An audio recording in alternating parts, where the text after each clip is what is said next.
Greenbrier county, West Virginia, 1897। एक सर्द और बर्फीली जगह जहां ठंड हड्डियों तक को जमा देती है।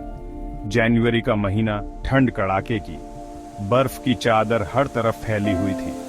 जोना हीस्टर शू, जवान और जिंदा दिल, अपने घर में मरी हुई मिली। उसकी मौत ने सबको चौंका दिया। उसका बेजान हाथ ठंडे फर्श पर पड़ा था। उसकी आंखें बंद थीं और चेहरा शांत। एक्सीडेंट की बातें शहर में आग की तरह फैल गईं। हर कोई इस रहस्यमयी मौत के बारे में बात कर रहा था। जोना की मौत, लोगों ने कहा, एक दर्दनाक हादसा था। लेकिन कुछ लोग इसे हादसा मानने को तैयार नहीं थे। लेकिन कुछ तो गड़बड़ लग रहा था। राज छुपे हुए थे। डॉक्टर आया, चेहरा उदास। उसकी आंखों में चिंता साफ झलक रही थी। उसने जोना के शरीर की जांच की, जो अकड़ा हुआ और ठंडा था। उसकी हालत देखकर डॉक्टर भी हैरान था। मौत की वजह? एवरलास्टिंग फेंट, उसने ऐलान किया। एक अजीबोगरीब बीमारी जो पहले कभी नहीं सुनी गई थी। शहर गम में डूब गया, लेकिन दिल में शक का कीड़ा घर कर गया। हर कोई सोच में पड़ गया। जोना की मौत इतने रहस्य में क्यों थी? क्या कोई साजिश थी? उस ठंडे दिन क्या हुआ था? क्या सच कभी सामने आएगा? मैरी जेन हीस्टर, जोना की मां, का कलेजा टूट गया। उसकी प्यारी बेटी की मौत ने उसे अंदर से झकझोर दिया था। उसे यकीन नहीं हुआ कि उसकी बेटी की मौत एक हादसा थी। मैरी जेन को हमेशा से कुछ अजीब सा महसूस हो रहा था। वो अपने अंदर की आवाज पर भरोसा करती रही। एक मां का इंस्टिंक्ट चिल्ला रहा था। उसे पता था कि कुछ तो गलत था। फिर जो नहीं सोचा था वो हुआ। एक रात एक अजीब सी छाया उसके कमरे में आई। जोना का भूत मैरी जेन के सामने आया। उसकी बेटी का भूत, जो अब एक सच्चाई बताने आया था। भूत बिल्कुल असली जैसा था। उसकी आवाज दूसरी दुनिया से आई एक खौफनाक फुसफुसाहट थी। मैरी जेन को लगा जैसे वो किसी डरावनी कहानी का हिस्सा बन गई हो। हर रात भूत मैरी जेन के पास आता, एक भयानक सच्चाई बताता। वो रातें मैरी जेन के लिए कभी न भूलने वाली बन गई। जोना की मौत कोई हादसा नहीं था। उसकी मौत के पीछे एक भयानक साजिश थी। उसका कत्ल हुआ था। उसके अपने पति इरास्मस स्ट्रिबलिंग ट्राउट शू ने उसका गला घोंट दिया था।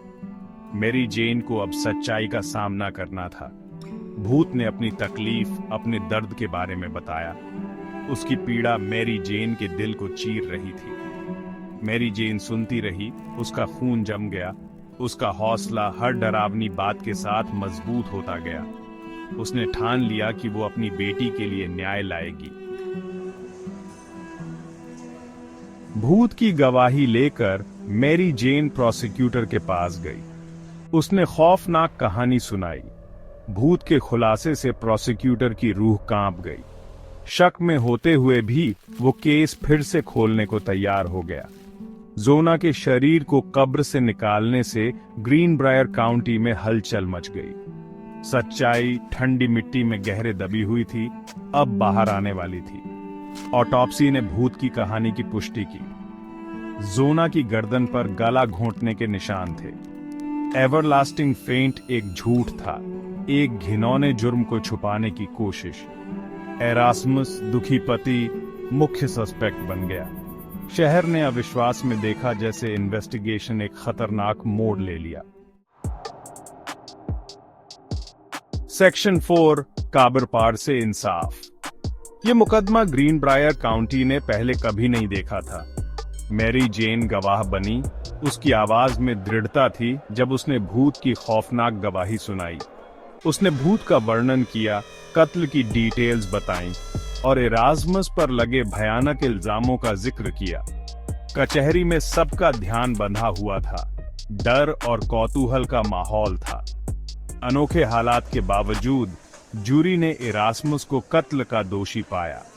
भूत की गवाही मैरी जेन के जरिए फैसले में अहम भूमिका निभाई। इरास्मस को उम्र कैद की सजा मिली।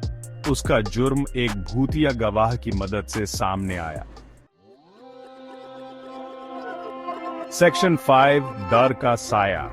ग्रीनब्रायर गोस्ट का मामला सनसनी बन गया। ये कहानी पूरे इलाके में फैल गई। हर कोई इस रहस्यमयी घटना के बारे में बात कर रहा था।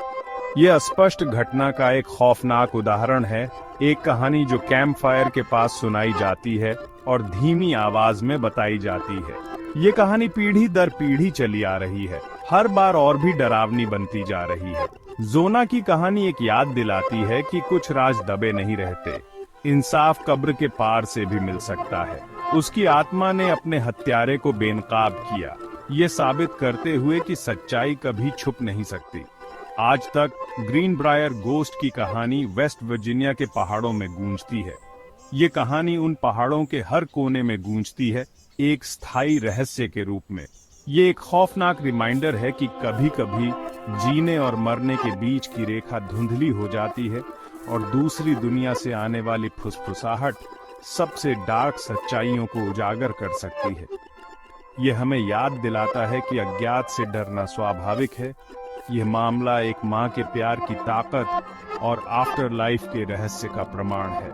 यह दिखाता है कि प्यार और न्याय की ताकतें मृत्यु के बाद भी जीवित रह सकती हैं और कभी-कभी वे हमें सबसे अप्रत्याशित तरीकों से छूती हैं।